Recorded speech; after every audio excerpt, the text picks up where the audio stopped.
आता कोणाचा फोन आला? हॅलो. हॅलो. द्या ना हो तुमची पोरगी मले. अरे बाबा, पोरगी तुझ्या कामी नाही म्हणलं ना. द्या ना. अरे या पोरले स्वयंपाक येत नाही. द्या तरी बी. अरे या पोरले भांडे घासता येत नाही. द्या ना तरी चालते ना. अरे बापरे. अरे या पोरगी म्हणते मला लेकरं बाळ बिन पाहत नाही. द्या हो बाबा, मी नसबंदी करील. बापरे, तू तर चांगलाच तुंबलेला दिसतो बाबा. अरे पोरगी लय आळशी. चालते हो बाबा मले. अरे ती काम धंदा करत नाही, ती लेकरं बाळ पाहत नाही, तरी तू पोरगी करा लागला कशासाठी? अहो तिले काहीच नाही, फक्त शेजार द्यायचं मला, तोंड दाबायचं, बाहेर झालं का लग्न, झालं का तो लग्न, फक्त याच्यासाठी मला फक्त घरात भुलजाई म्हणून पाहिजे.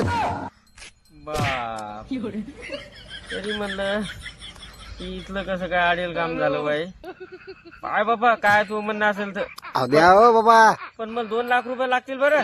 घ्या बाबा. ये मग उद्या.